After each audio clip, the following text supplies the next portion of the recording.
السلام علیکم ورحمۃ اللہ وبرکاتہ۔ محترم و مکرم سامعین کرام، الحمدللہ اللہ کے فضل و کرم سے آج میں آپ کو مفعول کی قسمیں بتانے جا رہا ہوں۔ کیونکہ ہم نے سبق نمبر 18 شروع کیا ہے تو میں مناسب سمجھتا ہوں کہ سبق نمبر 18 کے پڑھانے سے پہلے میں آپ کو اس کے متعلق، کیونکہ اس میں مفعول بھی کا ذکر کیا گیا ہے تو ایک مفعول کا، لیکن میں چاہتا ہوں کہ آپ کو پانچوں مفعول سمجھا دوں تاکہ آنے والے اسباق میں ان میں سے جو بھی مفعول ہو آپ کو اس کی صحیح طور پر نشاندہی ہو سکے۔ تو مفعول کی قسمیں، مفعول کی 5 قسمیں ہیں۔ مفعول بھی، تو مفعول بھی کسے کہیں گے آپ کو؟ تو مفعول بھی آپ کسے کہہ سکتے ہیں؟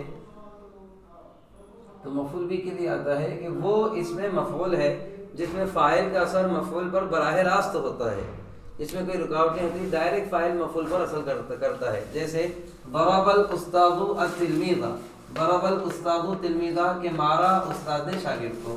اب یہاں استاد کا ڈائریکٹ اثر ہو رہا ہے شاگرد پر، وہ اس کو مار رہا ہے، تو یہ استاد اس میں فاعل ہو گیا اور یہ مفعول ہو گیا۔ تو یہ جو مفعول ہے، مفعول بھی کس کا ہو گیا؟ یہ استاد کا مفعول بھی ہو گیا تلمیذ۔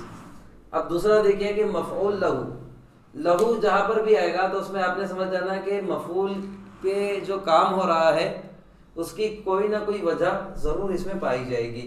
جیسے میں آپ کو مثال دیتا ہوں کہ مفعول لہو وہ اس میں مفعول ہے جس میں فاعل کا اثر مفعول پر ہونے کے ساتھ ساتھ اس کی وجہ بھی پائی جاتی ہے۔ مطلب فاعل نے مفعول پر کام کیوں کیا، سبجیکٹ نے آبجیکٹ پر کام کیوں کیا، یہ اس کا ریزن بھی اس میں پایا جائے گا۔ جیسے مثال کے طور پر ضرب الاستاذ التلمیذ، یہاں تک دیکھیں تو یہ مفعول بھی ہی تھا۔ ضرب الاستاذ التلمیذ، ضرب الاستاذ التلمیذ، کہ مارا استاد نے شاگرد کو، یہاں تک مفعول بھی ہی ہے، لیکن یہاں سے آگے وجہ پائی جا رہی ہے کہ استاد نے شاگرد کو تو مارا، لیکن کیوں مارا؟ تعلیما بالعربیہ، تعلیما بالعربیۃ، سکھانے کے لیے عربی زبان کو۔ اب یہاں پر استاد جو شاگرد کو مار رہا تھا تو اس میں استاد کا اثر تو شاگرد پر ہو رہا تھا لیکن اس میں وجہ نہیں تھی، لیکن یہی جملے کو میں نے پہلے جملے کو یہاں پر لا کے مفعول بھی سے مفعول لہو اس لیے کیوں کر دیا کیونکہ یہاں پر وجہ نہیں ہے اور یہاں پر وجہ ہے کہ ضرب الاستاذ التلمیذ، مارا استاد نے شاگرد کو، اور کیوں مارا اس کی وجہ یہ ہے تعلیما، سکھانے کے لیے، بالعربیۃ، عربی زبان سکھانے کے لیے۔ مطلب شاگرد عربی زبان نہیں سیکھ رہا ہوگا یا پھر استاد کے پڑھاتے وقت عدم توجہی ہوگی جس کی وجہ سے استاد نے اسے مارا۔ اب یہ مارنے کی وجہ کیا تھی؟ کیونکہ وہ اس کو عربی سکھانا چاہتا ہے۔ ضرب الاستاذ التلمیذ، مارا استاد نے شاگرد کو، تعلیما بالعربیۃ، سکھانے کے لیے عربی زبان۔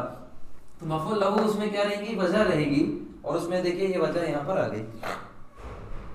اب مفعول فی ہی ہے، یعنی اگر وہ اس میں مفعول ہے جس میں فاعل کا اثر مفعول پر ہونے کے ساتھ ساتھ خاص وقت پایا جائے، یہاں پر فاعل کا اثر مفعول پر ہونے کے ساتھ وجہ پائی جائے گی، اور وجہ کے بجائے اگر وقت آ جائے، وہ اس میں مفعول ہے جس میں فاعل کا اثر مفعول پر ہونے کے ساتھ ساتھ خاص وقت پایا جائے، تو ایسے مفعول کو مفعول فی ہی کہتے ہیں۔ مفعول فی میں کیا ہوگا؟ وقت۔ جیسے مفعول لہو میں وجہ پائی جائے گی، مفعول فی ہی میں کیا پایا جائے گا؟ وقت۔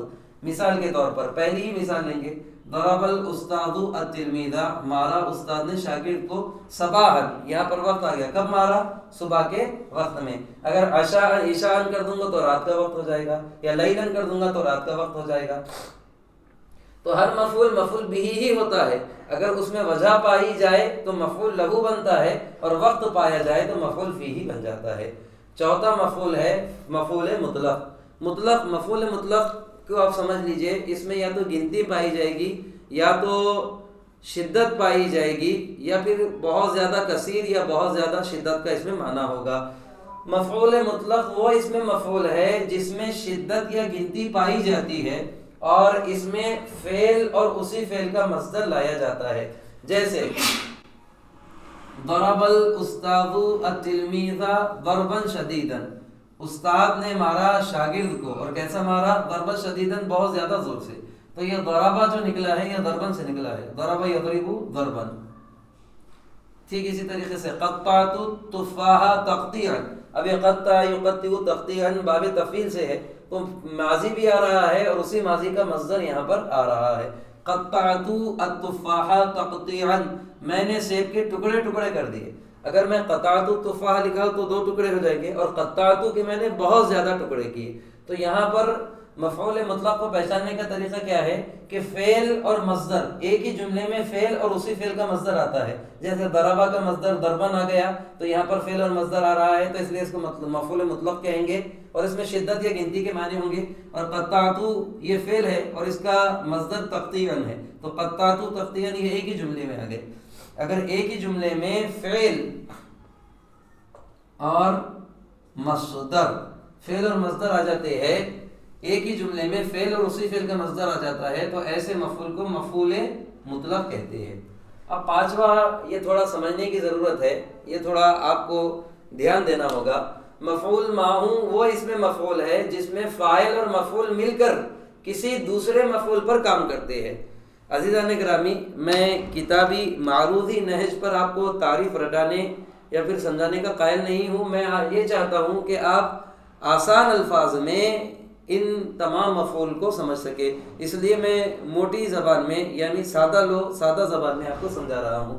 مفعول معہ وہ اس میں مفعول ہے جس میں فاعل اور مفعول مل کر کسی دوسرے مفعول پر کام کرتے ہیں۔ جیسے اکل الاستاذ و تلمیذا طعاما، کھایا استاد نے شاگرد کے ساتھ، کھایا استاد نے شاگرد کے ساتھ کھانے کو۔ اب دیکھیے، استاد نے شاگرد کو حکم دیا، تو استاد آرڈر جب دے گا تو استاد سبجیکٹ بنے گا اور شاگرد آبجیکٹ بنے گا۔ اب اس نے کیا، استاد نے آرڈر دیا، اس کو استاد نے حکم دیا شاگرد کو کیا کہ وہ کھانا اس کے ساتھ مل کر کھائے، یعنی استاد اکیلا کھا رہا تھا لیکن اس نے شاگرد کو حکم دیا، تو استاد عامر بنا اور یہ مامور بنا، استاد حکم دینے والا بنا اور یہ محکوم جس کو حکم دیا گیا بنا۔ اب یہ دونوں مل کر دوسرے مفعول پر کام کر رہے ہیں، مطلب استاد بھی کھانے کو کھا رہا ہے اور شاگرد بھی کھانے کو کھا رہا ہے، تو حقیقی مفعول طعامن ہے، اور یہ تلمیذاً جو بن رہا ہے یہ استاد کی وجہ سے بن رہا ہے کہ استاد نے شاگرد سے کہا کہ تم میرے ساتھ مل کر کھانا کھاؤ، تو کیا ہوگا، اکل الاستاذ، کھایا استاد نے، و تلمیذاً، شاگرد کے ساتھ، طعامن، کس کو، کھانے کو۔ مطلب حقیقی فاعل استاد ہی ہے اور حقیقی مفعول کھانا ہے، لیکن یہ جو تلمیذاً دکھ رہا ہے یہ مامور، یہ مفعول بھی ہے اور فاعل بھی ہے۔ مفعول کس کے اعتبار سے ہو رہا ہے، استاد کے اعتبار سے، اور فاعل کس کے اعتبار سے ہو رہا ہے، کھانے کے اعتبار سے ہو رہا ہے۔ تو مطلب یہ ہوگا، اس کو کہیں گے مفعول معہ۔ مفعول معہ وہ مفعول ہوتا ہے جو فاعل کے ساتھ مل کر کسی دوسرے مفعول پر کام کرتا ہے۔